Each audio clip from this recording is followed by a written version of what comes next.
Hola, buenos días a todos y bienvenidos a este webinar sobre Google Maps Platform, el nuevo plan que Google anunció el 2 de mayo y que comenzará el próximo 16 de julio a tener vigencia, ¿no?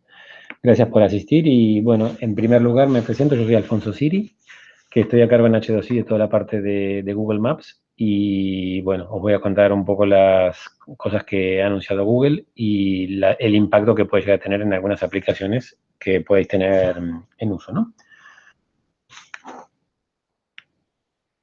La idea básica es, el nuevo plan, para nosotros nos gusta pensar que va a ser para crear experiencias únicas. Es un poco el posicionamiento de Google de cara a estas modificaciones que han hecho. Antes que nada, la idea es que el webinar dure 1 hora.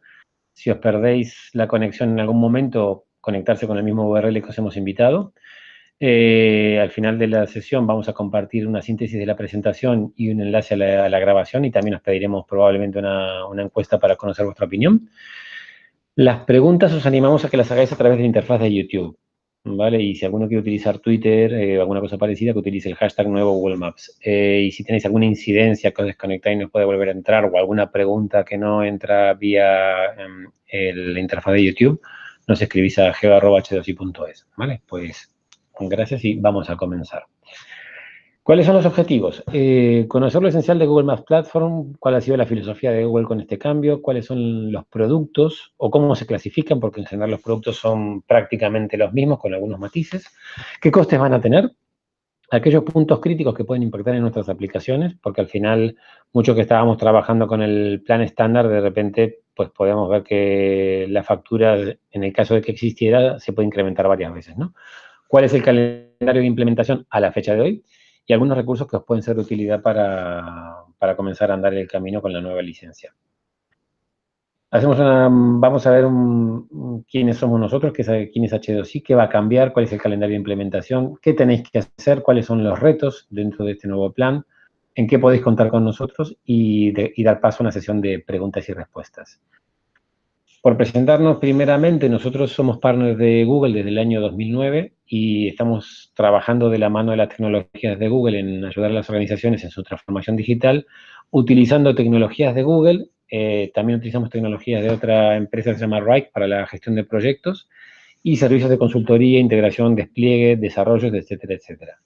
Entonces, esos 9 años que ya llevamos trabajando con Google, así que conocemos bastante bien la forma de trabajar que tiene la empresa, ¿no? El principal planteamiento es, hasta ahora teníamos la coexistencia de varias licencias. Por un lado teníamos la licencia estándar, que también llamábamos gratuita, con una cuota bastante generosa de cargas de mapa y que nos permitía utilizarlo como mapa base sin coste. Tener también una cierta cuota de servicios web. En el caso que alguien se pasara a estas cuotas gratuitas, había un pago mensual del exceso hasta un límite global de 100.000 peticiones diarias, ¿no? En el caso de Places era una API diferente, del cual se podían hacer hasta 150.000 peticiones diarias, teniendo la tarjeta de crédito autorizada dentro de la aplicación, ¿no? Las aplicaciones de mapas, o sea, las cargas de mapas eran ilimitadas en móviles, y había unas limitaciones técnicas. La definición de los mapas estáticos es inferior en el plan estándar que en el plan premium. Hay un límite de peticiones por segundo por proyecto, independientemente de la fuente de la petición. En las implementaciones se utilizaba el API Key, que probablemente es la forma más popular de utilizar Google Maps. Y por último, el soporte, era un soporte en foros, un soporte de la comunidad, Stack Overflow, era más o menos el planteamiento que tenía Google, ¿no? Y la restricción principal era que solamente se podía utilizar en aplicaciones que fueran gratuitas y de acceso público, con la única excepción probablemente de las aplicaciones móviles que se pudieran descargar vía App Store o vía Play. O sea que tenía que seguir un canal formal de descarga.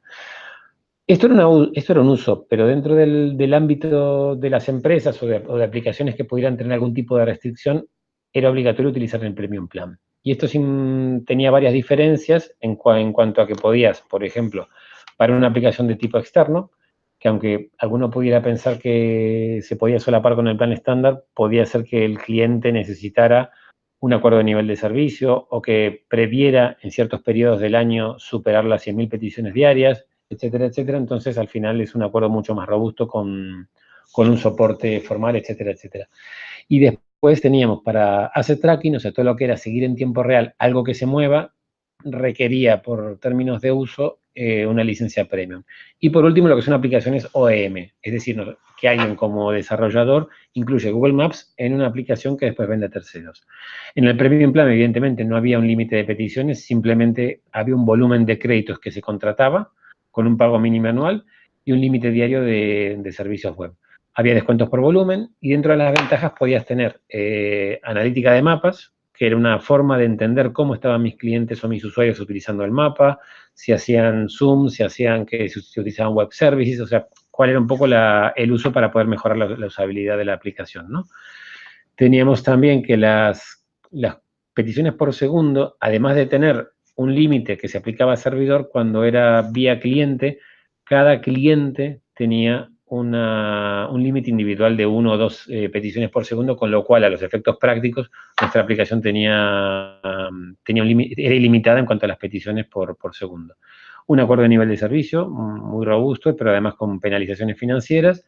Las implementaciones, a diferencia de la licencia estándar que se solía hacer con el API Key, se hacían con otro tipo de identificador que se llama Client ID, que era prácticamente una de las pocas diferencias que había entre una y otra licencia, y como comentamos antes, un soporte de grado empresarial, 24x7, bueno, 24x5 porque los fines de semana era solamente para cuestiones críticas, y la posibilidad de hacer el seguimiento de muchas peticiones. A partir del 16 de julio va a haber una única licencia para cualquier tipo de uso, sea interno, externo, asset tracking, OEM, etcétera, etcétera. No va a haber ningún límite de peticiones. Las implementaciones van a ser con el API Key, o sea que en este sentido se hereda lo que es la forma de autenticación que tenía el plan estándar. Un acuerdo de nivel de servicio, un soporte. Nosotros ahí tenemos nuestras dudas acerca de si va a ser exactamente el mismo soporte que tenía la licencia Premium, pero en todo caso será mejor que el soporte vía Forum que había hasta ahora. Pero imaginamos que va a ser una dificultad de poder ofrecerlo absolutamente a todos en los tiempos que estábamos acostumbrados. Hay unos nuevos términos de servicio, entre ellos los que evidentemente permiten cualquier tipo de implementación. Como diferencia, cada servicio va a tener un precio diferente. Por ejemplo, en el Premium Plan era un paquete por el total, independientemente del tipo de servicio que utilizáramos. Va a ser un pago mensual que al final de cada mes, en función del consumo que haya en dólares, Google le transformará la factura a precios. Va a haber un crédito mensual de $200, es decir, se mantiene una cuota gratuita, que bueno, que tiene una cantidad dependiendo del tipo de servicio, que pueden ser del orden de 28.000 mapas, de 20.000 geocódigos, etcétera, etcétera. Perdón, 40.000 geocódigos. Algún tipo de servicios se pueden utilizar como de forma gratuita todavía. Cuando ya se excedan esos $200 de facturación, será cuando Google comienza a cobrar. Los mapas en móviles seguirán sin coste, seguirán respecto al plan estándar. Como diferencia respecto al plan premium es que evidentemente van a dejar de tener un coste, ¿no? Hay descuentos por volumen, pero por consumo de cada servicio. Es decir, si usamos un poco de cada servicio, pero la factura es relativamente alta, no tendremos descuento. Si utilizamos un servicio de forma intensiva, sí que tenemos descuentos. Hay franjas de 0 a 100.000 peticiones que tienen el precio base, un descuento del 20% entre la utilización de 100.000 y 500.000 peticiones al mes de cualquier servicio, y a partir de 500.000 están previstos otro tipo de descuentos adicionales que se pueden obtener trabajando con un partner, ¿no?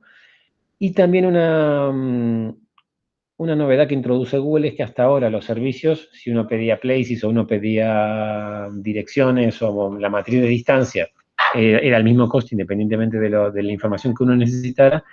Y ahora Google va a hacer una distinción entre lo que es un servicio básico y un servicio avanzado, evidentemente con precios diferentes. También esto va a estar integrado en Google Cloud Platform. En general, los que usabais el plan estándar estabais acostumbrados a la consola de desarrolladores, que era consoledevelopers.google.com. Ahora va a cambiar esta seguirá vigente, pero en realidad la idea es trabajar desde otra que se llamará console.cloud.google.com. El contenido será parecido, pero tendrá más cosas, ¿vale?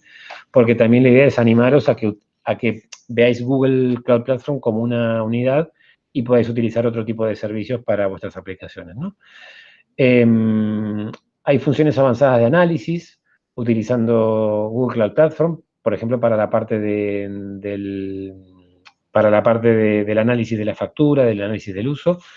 Y cuando tenemos grandes volúmenes, hay pensados 3 verticales para la parte de asset tracking, para la parte de ride sharing, lo que podría ser un Uber, un Cabify, ese tipo de aplicaciones, o para la parte de juegos, ¿no?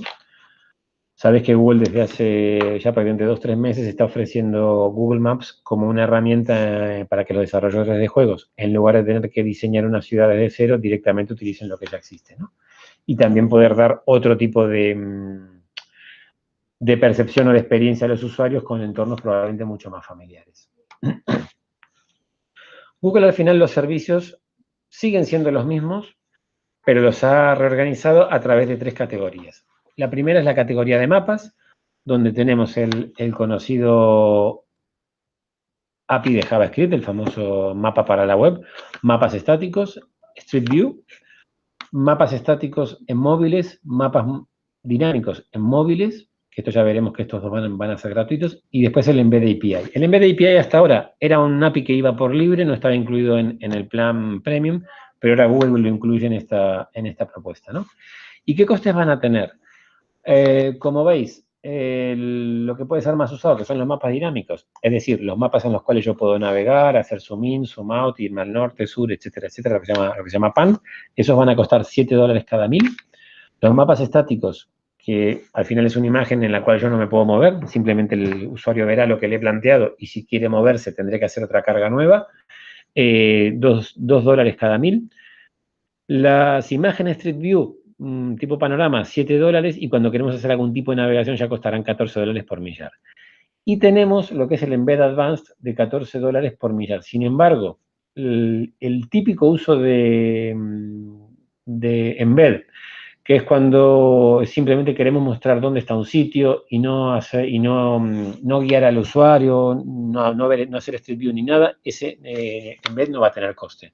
Digo porque muchos, si en vuestras web o lo que sea estáis utilizando Embed para, no sé, señalar dónde está un local o ese tipo de cosas, no, eso seguirá sin tener coste, aunque se podrá programar vía API utilizando el API Key, con lo cual puede ser mejor para ciertas aplicaciones. La segunda categoría es la categoría de rutas. Que en la categoría de rutas Google ha incluido el API de direcciones, o sea, cómo llego de A a B o cómo llego de A a X optimizando el recorrido, la matriz de distancia, que siempre me va a indicar para una serie de puntos de origen y una serie de puntos de destino cuál es el tiempo de desplazamiento y la distancia recorrida entre un par de puntos, ¿vale? Y por último, el API de Routes. Que el API de Routes, como sabéis, lo que me permite es corregir la posición que yo pueda tener capturada por GPS, corregirla para que esté sobre la carretera real. O si yo tengo un recorrido, que ese recorrido quede mucho mejor sobre la carretera real y no haciendo un zigzag como muchas veces pasa, ¿vale? Aquí es donde comenzamos a ver los servicios avanzados y los servicios básicos. Google evidentemente le está dando bastante valor a la información que tienen porque probablemente es la plataforma con mejor información en el mercado en estos momentos, tanto en temas de tráfico como en temas de código, etcétera, etcétera. Entonces, direcciones, por ejemplo, si yo quiero ir de A a B o quiero optimizar hasta 10 puntos, me va a costar $5 por millar. Sin embargo, si yo quiero saber cómo voy de A a B o cómo hago un recorrido, pero con parámetros de tráfico, o quiero tener hasta 25 puntos en lugar de 10, esa petición ya me va a costar $10 por millar. Es decir, cuando quiero hacer optimizaciones más potentes. Y para los casos de asset tracking existirá la posibilidad de ir hasta 50 puntos. Esto es algo que todavía está por desplegarse, está pendiente, pero está en el roadmap de poder hacer hasta 50 puntos. Con lo cual, cada vez más usos van a tener la posibilidad de la optimización de rutas con Google. En el caso de matriz de distancia ocurre algo parecido. Si hacemos una matriz de distancia para decir, oye, ¿cuál es la distancia entre estos puntos sin datos de tráfico? Bueno, será 5 por millar. Ahora, si me interesa tener los datos de tráfico o tener los datos de tráfico en forma anticipada, es decir, hacer una proyección para la semana que viene o no en tiempo real, evidentemente, ahí ya será una petición avanzada de 10 por millar. Y después tenemos dos de las funcionalidades que nos daba Routes, uno que sería corregir los puntos que he capturado de algo que se desplaza, que he capturado a través de algún sistema de captura tipo GPS, 10 por millar, Y después, cuando tengo un punto y lo quiero llevar a la carretera más cercana, va a también costar 10 por millar. A veces este tipo de peticiones son necesarias, por ejemplo, cuando voy a hacer un geocoding de alguna persona que está dentro de un edificio, por ejemplo, o en algún lugar abierto, pero no sobre la calle, pues puede ser que obtenga un error y necesite probablemente que me lo lleve a la calle más cercana para poder hacer una geocodificación en regla, ¿vale? Y aquí un poco lo que os comentábamos. Las funciones básicas tendrán hasta 10 puntos intermedios de optimización. Las peticiones ya de direcciones avanzadas podrán incluir tráfico y podrán incluir más de 11 puntos hasta 25. Y lo que vamos a tener es que evidentemente si ya nos vamos a 50 o lo que sea, también será una petición avanzada. Evidentemente la capa de tráfico la seguiremos viendo en mapas, pero si queremos utilizarla dentro de nuestros modelos de optimización, necesitaremos una petición avanzada, ¿vale?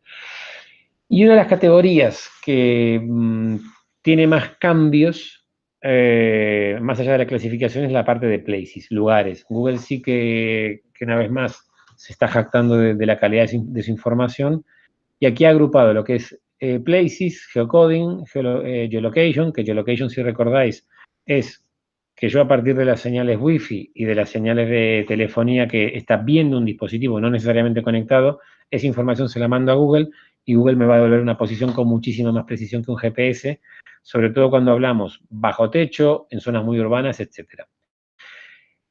La otra que no es muy utilizada es la time zone, y una que al final tiene fecha de caducidad es el API de elevación, que hasta ahora nos daba en 2D, nos daba la altura sobre un punto del terreno, ¿vale? Esta está prevista que en junio del año que viene va a dejar de existir. Places, como os comentaba, en Google tiene la base de datos más completa que hay en el mundo, con más de 100 millones de registros. Se estima que hay 700.000 lugares nuevos, 60 millones de personas, que probablemente alguno de vosotros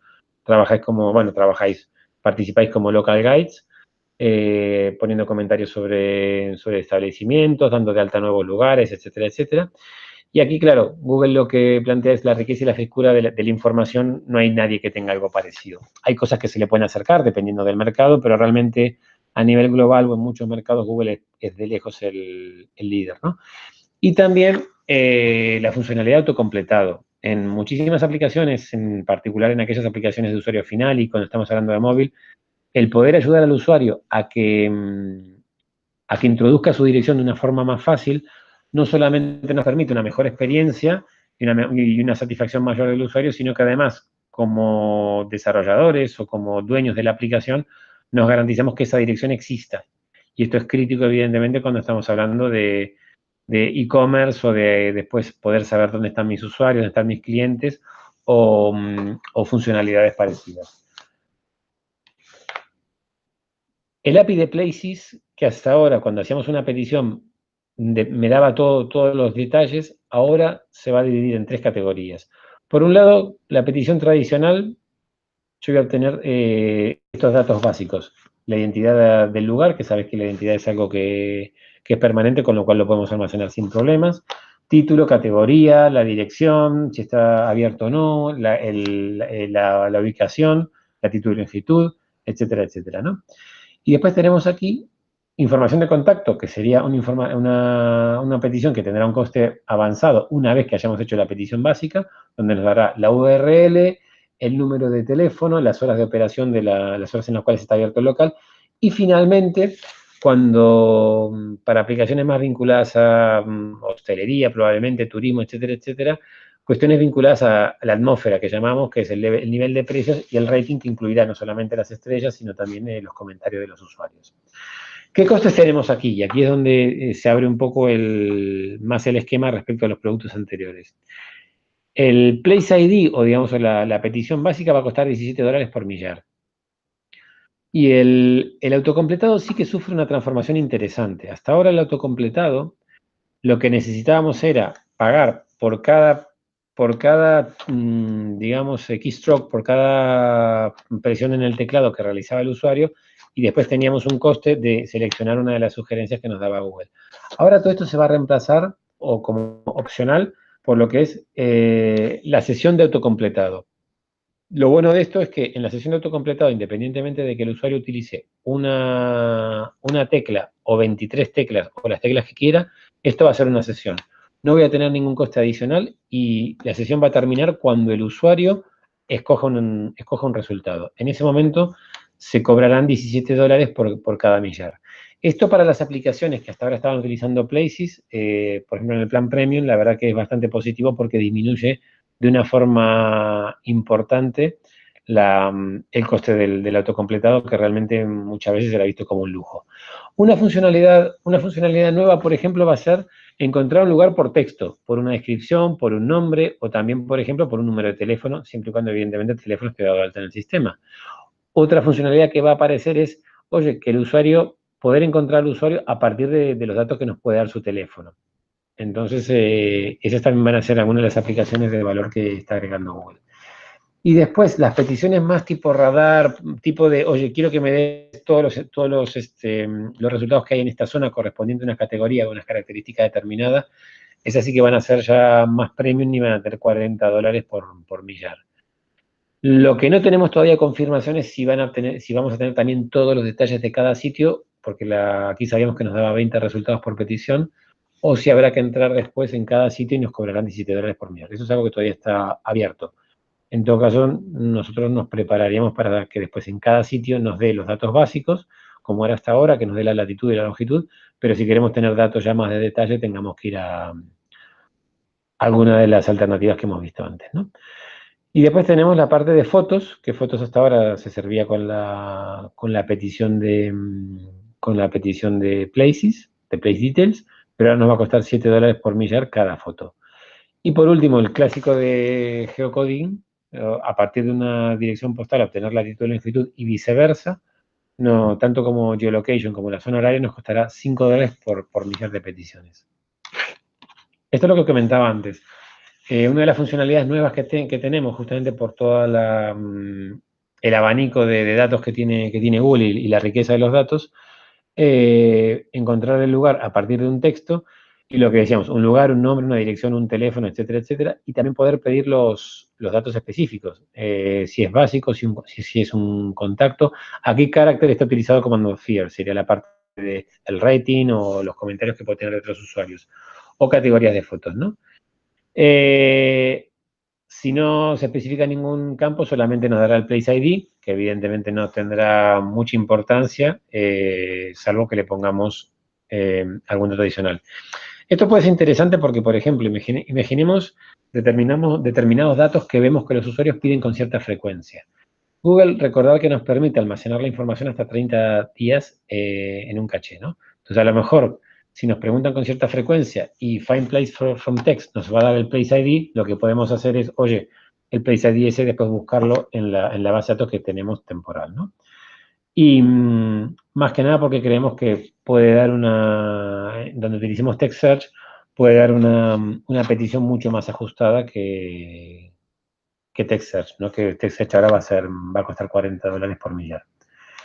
Y la otra es interesante, que es ¿dónde está el usuario? Que es, a partir de los datos que tenemos acceso del usuario, esto evidentemente va por delante, que habrá que pedir siempre la autorización del usuario para estas cosas, podemos ubicar al cliente o al usuario en función de algunos datos que podamos escoger de su móvil. Esto, por ejemplo, en algunas aplicaciones de compañías de seguros, el típico quiero encontrar al usuario a partir de porque se ha quedado con el coche, por ejemplo, entonces puedo ubicar a la persona sin ningún tipo de inconveniente con esta funcionalidad, ¿no? O, por ejemplo, aquí comenta, ¿no? Imaginemos un cliente un comercial que está fotografiando a los potenciales clientes y le puede agregar directamente la ubicación sin tener que introducir a mano los detalles.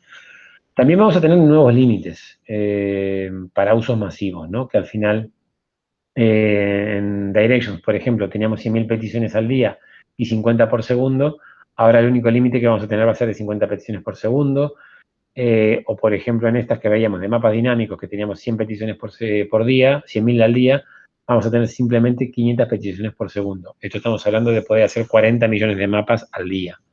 Claro que evidentemente tendrás una aplicación que lo justifique, ¿no? Y una de las cosas interesantes es la integración en Google Cloud Platform. Tanto para los usuarios del plan estándar como para los usuarios del plan premium, vamos a ver que todo lo que es el tracking de la información va a ser mucho, mucho mejor. Por un lado, los usuarios del plan estándar, que hasta ahora estábamos utilizando el API seguirá siendo el método de autenticación, con lo cual ahí no vamos a ver ningún cambio. Lo que sí veremos, que hasta ahora teníamos una limitación de los últimos 30 días para saber qué consumos había tenido y tenía que tener la disciplina de guardarlos para poder tener un histórico. Ahora vamos a tener un histórico con la nueva consola, ¿no? Y para los usuarios del plan Premium, que hasta ahora utilizaban el Client ID como forma de autenticación y que teníamos acceso a un panel bastante básico, digamos, vamos a trabajar con la consola cloud, que la verdad que es mucho más moderna y por otra parte permite una granularidad en los permisos que no nos daba el portal actual, ¿no? Con lo cual poder darle a determinadas personas propiedad o poder darle simplemente un permiso de visualización, etcétera, etcétera, para poder tener toda nuestra estructura de permisos y de trabajo replicada, digamos, en la gestión de la aplicación. Y esto entendemos que va a ser más o menos el aspecto que va a tener la nueva consola para poder ver los diferentes consumos que estamos haciendo, ¿no? Como ventaja para la gente de Premium Plan es también la posibilidad de poder ver en tiempo real los consumos que estamos haciendo, ¿no? Y aquí veremos que podemos ir directamente a soporte. Como ejemplo, está sacado un ejemplo de cloud. Estamos viendo que la información detallada del consumo, ¿vale? En la cual vamos a poder ver, por un lado, para diferentes rangos temporales y podremos ver también, agruparlos por tipo de producto, por proyecto, etcétera, etcétera, depende de cómo lo tengamos organizado. Y hay una cosa que vamos a tener también, que no existía hasta ahora en el plan estándar, pero sí en la gestión por el Client ID, que es la utilización del parámetro channel, que se va a pasar a llamar parámetro label o etiqueta, ¿no? Pero como veréis, podemos tener un detalle mucho más profundo en qué estamos consumiendo y esto día a día, no como en el plan premium que había que esperar entre 24 y 72 horas para ver los resultados y agrupados de otra manera que nada que ver. Los términos de uso, hay cosas que no cambian, pero siempre es bueno recordar el tema de la atribución, o sea, no tapar el logo de Google, no, ese tipo de cosas. Google es bastante exquisito. Que no hacer descarga masiva, al final hay bases de datos de Google que no están pensadas para hacer una descarga masiva, sino que realmente están pensadas para hacer un uso contextual. No hacer una utilización fuera del servicio, que significa que si yo hago una petición de geocódigo, no voy a poder ver ese geocódigo en un mapa que no es un mapa de Google. Ahora bien, voy a poder hacer una consulta a geocódigo sin la obligación de mostrar un mapa, que hasta ahora había que mostrar el mapa. El no uso fuera del servicio también significa que si yo voy a utilizar los tiles de Maps, tengo que acceder a ellos a través del API de Maps y no mediante otro atajo que podamos encontrar, ¿no? Esto es lógico, pero bueno, la obligación de cumplir con la legislación de privacidad, con los últimos cambios del GDPR, Google lo está explicitando también en los términos de uso y delimitando muy bien las responsabilidades, consentimiento final del usuario para ser geolocalizado, el uso en cualquier escenario, lo que comentábamos, sea asset tracking, o sea, antes el problema que teníamos era que yo podía tener una aplicación de asset tracking y si yo quería hacer una analítica de datos, tenía que tener otro tipo de licencia, que muchas veces no lo hacíamos, pero formalmente había que tener una licencia diferente. Ahora no, ahora con la misma licencia puede hacer uso del mismo, de los mismos parámetros y también aprovechando los descuentos que pueda tener por volumen, ¿no? Google va a proveer soporte. Insisto, aquí vamos a ver un poco cómo funciona. Nos parece difícil que se pueda dar el mismo soporte a todos los usuarios con el mismo nivel que teníamos hasta ahora, y también porque se está hablando de un soporte de grado empresarial, con lo cual entiendo que para los usuarios estándar va a ser mejor que el que había hasta ahora, seguramente. Para los usuarios premium, una vez que terminen su contrato y tengan que pasar al plan de Plan Más Platform, seguramente estimamos pueden ver una baja en la calidad del servicio. Pero bueno, Google tendrá alguna forma también de volver a los niveles iniciales, ¿no? La idea también de notificación de 12 meses de cualquier cambio de funcionalidades que puedan impactar de forma importante a nuestra aplicación. Y yo creo que para los usuarios del plan estándar, que probablemente estamos bastante, bueno, por decir de una manera elegante, disgustados con tener que pasar de 25.000 mapas diarios a que probablemente esos sean los mapas mensuales, hay que tener en cuenta que Google va a renunciar a la posibilidad de mostrar publicidad en nuestras aplicaciones. Con lo cual esto era un poco una espada de Damocles que siempre podíamos tener encima de que Google un día decidiera, no sé, como en YouTube o en Google Search, empezar a mostrar publicidad en nuestra aplicación y hacerle de soporte a Google. Esto va a estar, digamos, vamos a tener la opción de rechazarlo. Y por último, el acuerdo de nivel de servicio, que como siempre va a ser el 99,9 en base mensual y con penalizaciones en caso de incumplimiento. ¿Cuál es el calendario? Bueno, ya estamos llegando prácticamente al final. Hasta ahora, el anuncio fue el día 2 de mayo. La primera fase, que se suponía que iba a ser total, fue el 11 de junio.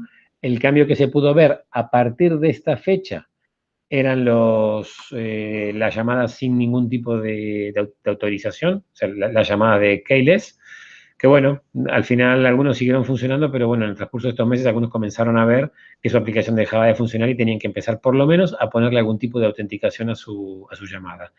Y a partir del día lunes será obligatorio tener una cuenta de facturación asociada a nuestro proyecto, ¿vale? Que esa la podemos hacer o sencillamente con la tarjeta de crédito o a través de un partner o lo que sea, ¿no? Evidentemente nosotros siempre os animamos a que lo hagáis a través de un partner. Pero tener en cuenta también que aquellas aplicaciones que no tengan, una cuenta de facturación activada seguirán teniendo servicio hasta el momento que se pasen de los $200 de consumo. Cuando se pasen de los $200 de consumo, eso cesará y la única forma de reactivarlo será dar de alta una cuenta de facturación. Y por último, veremos en septiembre, aquí tenemos un error, no es el 11 de agosto, sino que es el 16 de septiembre, dentro de 2 meses, que ya a partir de esa fecha todos tendrán que tener una cuenta de facturación activada de forma obligatoria. También estos son 2 meses digamos, de plazo que dará Google para poder optimizar nuestras aplicaciones. Lo que está previsto es que probablemente nosotros comencemos a ver la facturación a partir del día 16 de julio, pero si teníamos una cuenta de facturación activada en marzo, se tomará como base el consumo de marzo para, por ejemplo, si con las mismas peticiones gastamos más, tendremos un crédito de Google para que no nos incremente nuestra factura, mientras decidimos cómo optimizamos la aplicación de manera de poder llegar al 16 de septiembre con un coste mucho más asumible, ¿no? Y para los usuarios del Premium Plan, la migración se supone, la última noticia que tenemos es que estará terminada a mediados, fines de noviembre. Estas son fechas que siempre pueden tener algún tipo de demora, pero la migración en el Premium Plan significará que si teníamos aplicaciones utilizando el Client ID para la autenticación, lo que hará Google es mapear esos Client ID con una API key que se nos asignará y nosotros no tendremos que tocar el código. Lo que sí, si vamos a dar de alta alguna aplicación nueva o algún uso nuevo, lo ideal sería utilizar directamente la API key. Como sabéis, los que utilizáis el Premium Plan, para ciertas aplicaciones sí ya era obligatorio el tener que utilizar el API key, por ejemplo, para la parte de geolocation, para la parte de places, etcétera, etcétera. Una de las cosas que también está en el limbo todavía es el Places SDK, que es la utilización de Places en los móviles, que se iba a reemplazar por un producto específico para móviles que iba a tener coste. La última noticia hasta ahora es que de momento seguiremos con el antiguo Places SDK que no tendrá coste. Ahora bien, preparaos o mentalizaos para que en cualquier momento puede ser reemplazado por la nueva aplicación, ¿vale? Las acciones que tenéis que tener, por un lado es verificar si vuestras aplicaciones están haciendo las llamadas con una API key. Yo creo que ya a estas alturas, si no utilizaban API key, probablemente habéis recibido un mensaje de que no se os presta el servicio, o en el caso de un mapa, lo que llamamos experiencia degradada, que supuestamente era un mapa con una especie de pátina gris, aunque el otro día hemos visto casos de que ni siquiera se veía el mapa directamente, simplemente salía un mensaje de que no estaba disponible. Y por otra parte, si hacéis algún tipo de servicio web, un error de servicio. Y la otra sería verificar si tenéis una cuenta de facturación habilitada. En el caso de que gestionéis proyectos donde no sabéis cuándo se dio de alta esa cuenta de facturación, intentad verificar si estaba dada de alta en marzo o no, porque puede ser la base sobre la cual se calculen los créditos después, ¿vale? Y yo creo que una cosa a las cuales nos va a obligar ahora el nuevo plan es realmente analizar nuestros servicios, ¿vale? Con lo cual, después de analizarlo, tendremos que estimarlo. Aquí tenemos un enlace a las nuevas aplicaciones que nos ofrece Google para poder entender la lista de precios. Inclusive hay una calculadora en la página web de Google, que directamente ponemos todos los servicios que utilizamos mensualmente y nos dará una estimación del coste. Y sí que será muy importante la optimización. Probablemente hasta ahora teníamos aplicaciones que no eran eficientes desde el punto de vista del consumo, porque bueno, con estos parámetros que utilizábamos, o bien porque era una aplicación gratuita y realmente no nos importaba mucho porque estábamos por debajo de los 25.000 peticiones diarias, o bien porque teníamos una licencia premium que realmente no sabíamos que no la íbamos a agotar, probablemente hacíamos muchas peticiones que no tenían sentido. Y yo creo que aquí habrá que empezar a observar desde dos puntos de vista. Uno, probablemente es, oye, ¿cómo gasto menos? ¿No? O sea, como me imagino que muchos de vosotros, pues probablemente vuestra aplicación de repente se puede disparar el coste y a lo mejor os encontráis que hay que pagar 4.000, 5.000 euros al mes y probablemente el modelo de negocio no lo resiste. Entonces yo creo que hay una primera optimización que es decir, oye, primero vamos a ver de utilizar lo que realmente tenemos que utilizar. Por ejemplo, tenemos el caso de un cliente que como es un cliente público, a lo mejor no creo que se va a molestar si lo utilizamos. Dejadme ir a la página web, que es el Ayuntamiento de Madrid, ¿vale? El Ayuntamiento de Madrid tiene una agenda cultural en la cual, por ejemplo, vamos a un evento, ahora os lo muestro, y si veis aquí, espero que ahora estéis viendo nuestra pantalla.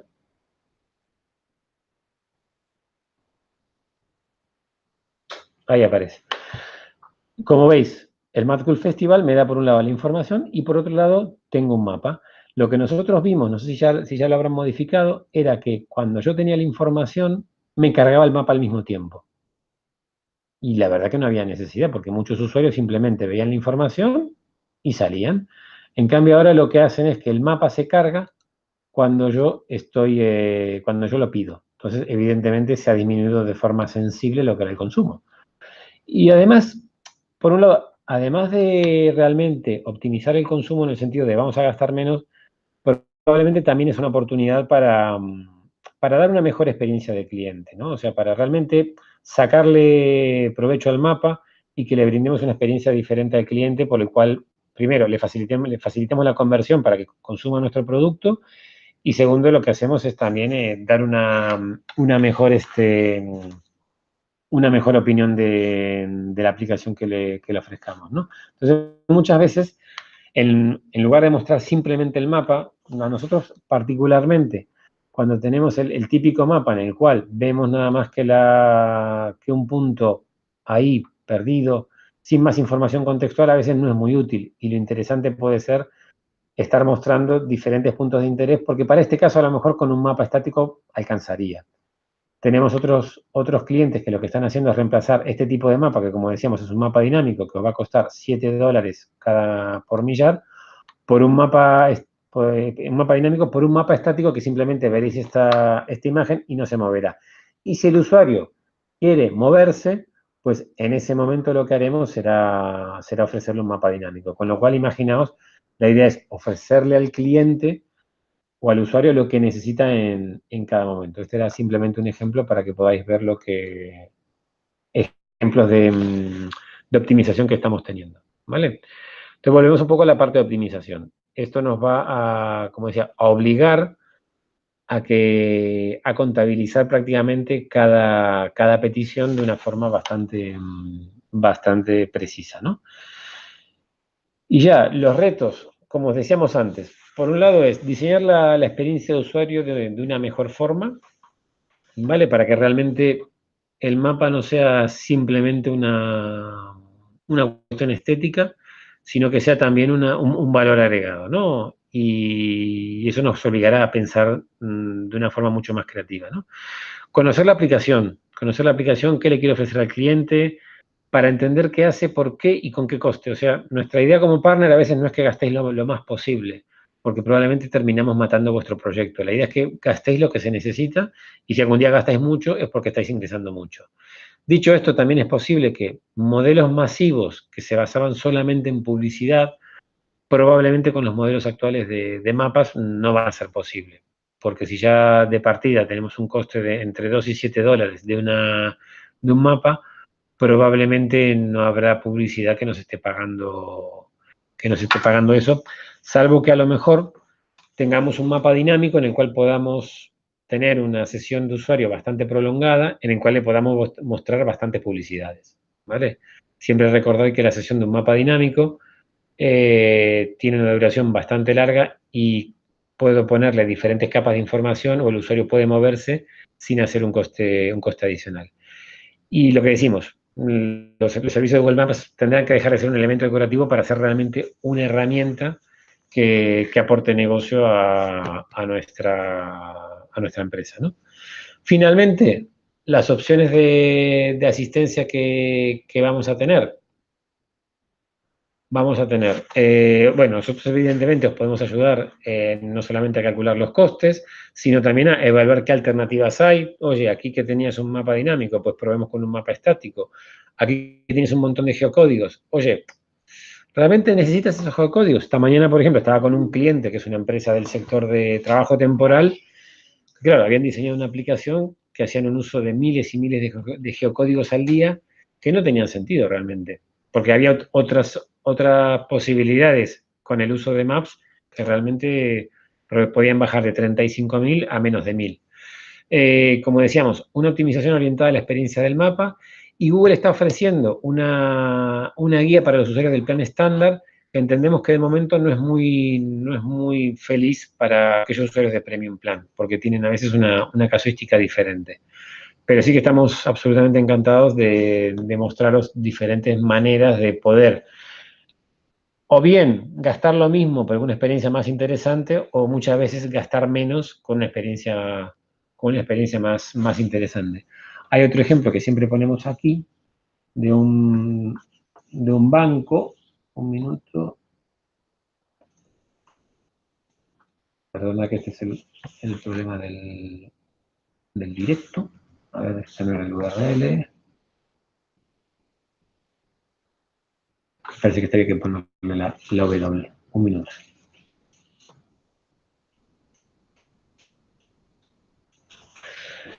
Aquí tenemos un ejemplo que os vamos a mostrar, que es la caja de ingenieros. La caja de ingenieros, no sé si ya lo estáis viendo, tiene el típico buscador de oficinas y cajeros, como cualquier banco, y aquí es donde nosotros creemos que la experiencia es francamente mejorable, ¿no? Aquí, por ejemplo, vamos a pinchar, por ejemplo, en Barcelona, que evidentemente es donde tienen más oficinas. Claro, y aquí hemos contactado con ellos, lo que pasa es que hasta ahora han hecho algunos cambios por su cuenta, y podemos ver cómo, por un lado, nos muestran un mapa dinámico con las ubicaciones de las oficinas en la provincia de Barcelona, y después tienen un mapita estático para cada sucursal. Si lo podéis ver, estos son los mapas estáticos, donde yo no me puedo mover. Con toda franqueza, yo creo que estos mapas estáticos no aportan nada, porque a mí esto, no sé, yo no veo aquí realmente ningún dato de utilidad, realmente para un usuario. Y por otra parte, yo podría tener una experiencia que probablemente la habéis visto en otras aplicaciones o en otros buscadores de tiendas, en la cual yo pinche en la sucursal y en lugar de llevarme a otro mapa estático, a otro mapa dinámico, ¿vale? O sea que, fijaos que para llegar a esta oficina yo he gastado, en la página anterior, he gastado 7, más 1, 2, 3, 4, 5, 6, 7, 8, 9, 10, 11, 12, 12 mapas. O sea, aquí hemos gastado 12 mapas estáticos, son 24, más 7 son 31, más ahora 7, estamos hablando de 38 mapas, 38 dólares por millar, cuando probablemente yo en la página anterior podría pinchar en la oficina y que me muestre aquí una tarjeta con todos los detalles.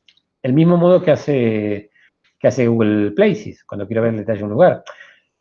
Dicho esto, ¿por qué muestro el ejemplo de Google Maps o de la aplicación de Maps? Porque no es una experiencia ajena al usuario, todo lo contrario, es una experiencia a la cual el usuario ya está muy acostumbrado. Al final, a veces, en lugar de inventar la rueda o de reinventar la rueda, aprovechemos de cómo Google ha educado a los usuarios para, para poder gastar menos, evidentemente, ¿no? O gastar con más sentido común. Y finalmente, pues ahora creo que más o menos esto nos parecía lo principal de la presentación. Y si os parece, ya vamos un poco a la parte de preguntas y respuestas, que a ver si tenéis alguna duda y estaremos encantados de responderlas.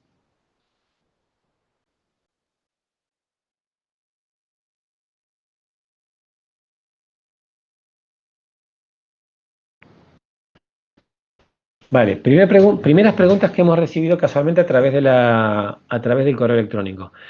La cuota gratuita es para todo el proyecto, es decir, no es por producto, inclusive la persona que ha hecho la consulta piensa en tres clasificaciones. En realidad tenemos servicios individuales que se clasifican de tres maneras y después tenemos un proyecto que va a consumir diferentes servicios a un coste determinado.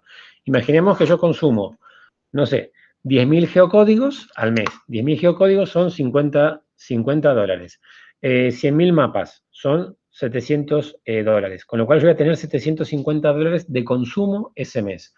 Google va a deducir los $200 y mi factura neta va a ser de $550, de los cuales se convertirán al cambio que tenga Google. ¿Vale? A partir del 16 de julio, los mapas se seguirán viendo, excepto en aquellos casos en los cuales no tenga ningún tipo de autenticación. De hecho, en este caso de no tener ningún tipo ni de API key, probablemente ya he tenido problemas. Pero a partir del 16 de julio, mis mapas se van a seguir viendo. Si yo no he habilitado la cuenta de facturación o no tengo una tarjeta, lo que sea, se seguirán viendo hasta que yo llegue al límite de los $200. Cuando llegue a ese límite, en ese momento va a cesar el servicio y la única forma de restablecerlo será introduciendo una cuenta de facturación. Que introducir una cuenta de facturación es bastante, vincular un proyecto a una cuenta de facturación es bastante sencillo. Y por otra parte, lo que voy a tener también es, en estos 2 primeros meses, nosotros creemos que como va a ser una facturación mensual, probablemente del 16 al 30 de julio, pues muchos no se van a enterar porque serán $200 para los primeros 15 días, las cuotas se van a resetear el primero de cada mes, y aquellos que tuvierais una cuenta de facturación activada en el mes de marzo, aunque estéis gastando más de $200, los 2 primeros meses vais a tener un perdón, digamos, de Google, un crédito extra de Google, para poder asumir el coste extra. Imaginémonos que teníais, no sé, 2 millones de peticiones en en el mes de febrero, y que eso, como estabais utilizando simplemente la cuota gratuita o lo que fuera, pues no se os va a cobrar entre julio y septiembre, ¿no? 16 a 16. Una vez que llegue el periodo del 16 de octubre, sí que vais a tener que pagarlo. Previamente lo vais a ver en la facturación, pero se os va a descontar. Y lo que también vais a tener es, lo que decía, del 16 de julio al 30 de julio, un crédito, al 31 de julio, perdón, un crédito de $200, y ya probablemente, si no tenéis una cuenta de facturación, durante agosto, si tenéis mucho consumo, puede llegar a ser puede llegar a caerse la aplicación.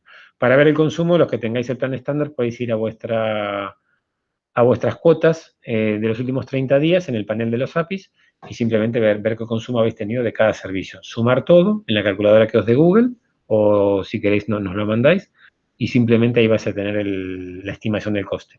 ¿Vale?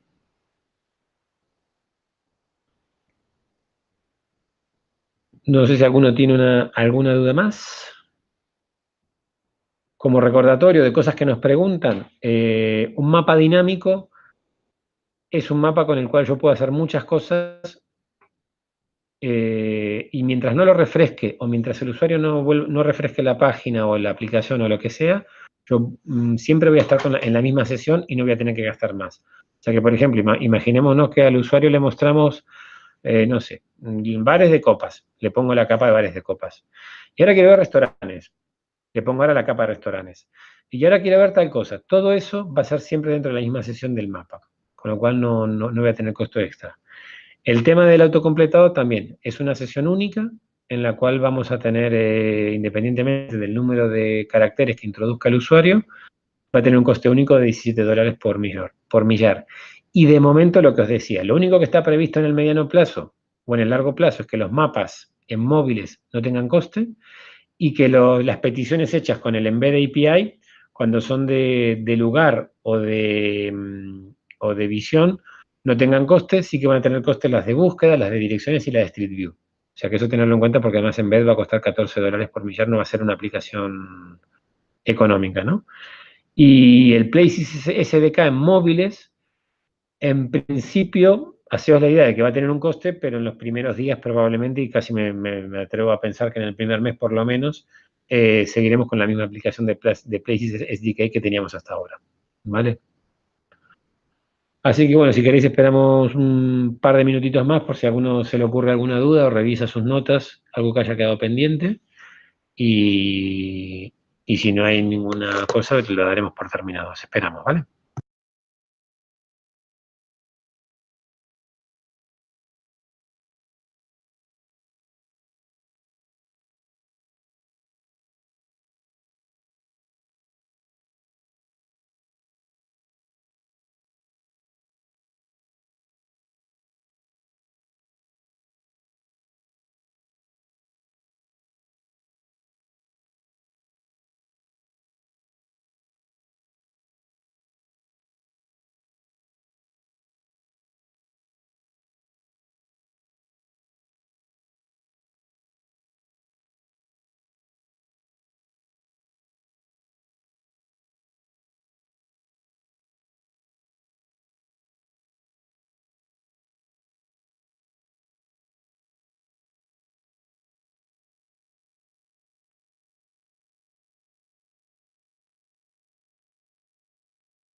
Vale, tenemos una pregunta respecto a MyMaps. MyMaps es un producto que de hecho no pertenece a Google Cloud.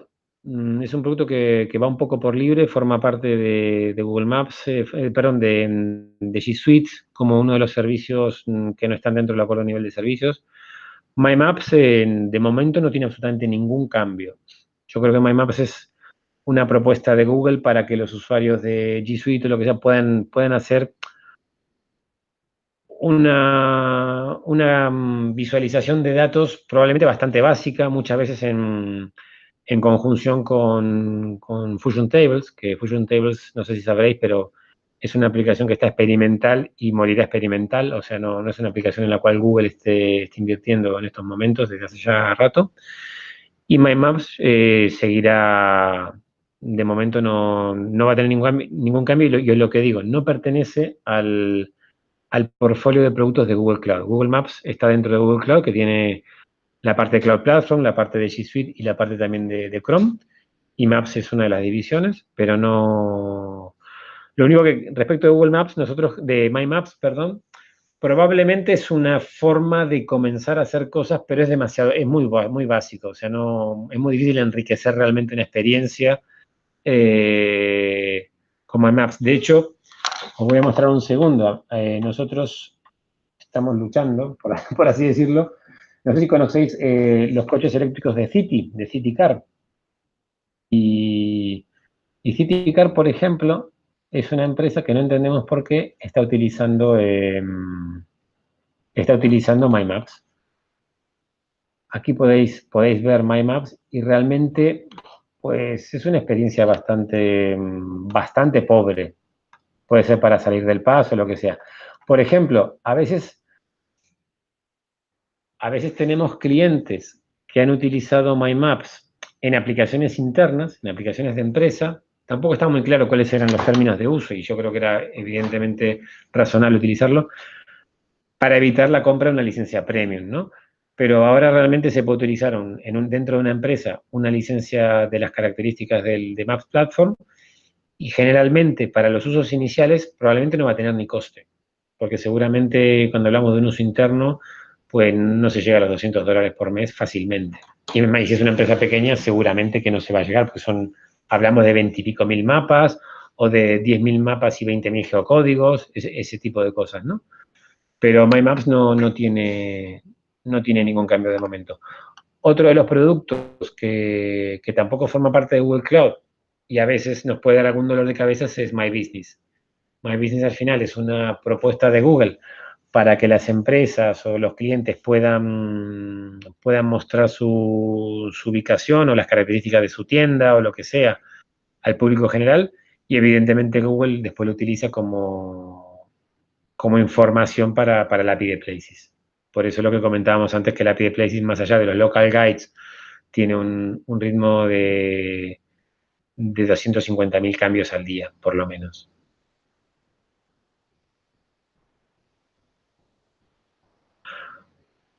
Bueno, nos estamos acercando al final. No sé si hay alguien que tiene alguna duda más, si no, evidentemente, estamos totalmente disponibles en nuestro correo electrónico, en la página web, en el teléfono, lo que queráis. Estamos a vuestra disposición para poder ayudaros en esta transición y sobre todo utilizar Maps, aprovechar Maps. Nosotros creemos que Maps al final es una plataforma que cada vez está más difundida. El otro día vi un artículo de la revista Wired donde hablaba de Maps como la nueva caja de búsqueda, especialmente en los móviles. La gente arranca con el Maps, es algo conocido, es algo que la gente se siente cómoda y nos da otra forma de ver el entorno que en particular en los móviles es crítico. Cuando tenemos un usuario que está utilizando nuestra aplicación en un móvil, nos está diciendo dónde está. Eso ya es un dato fantástico para, a partir de ahí, darle un montón de servicios. Así que nada, muchísimas gracias por haber estado y cualquier cosa, estamos a vuestra disposición en correo electrónico, ¿vale? Pues buenos días a todos.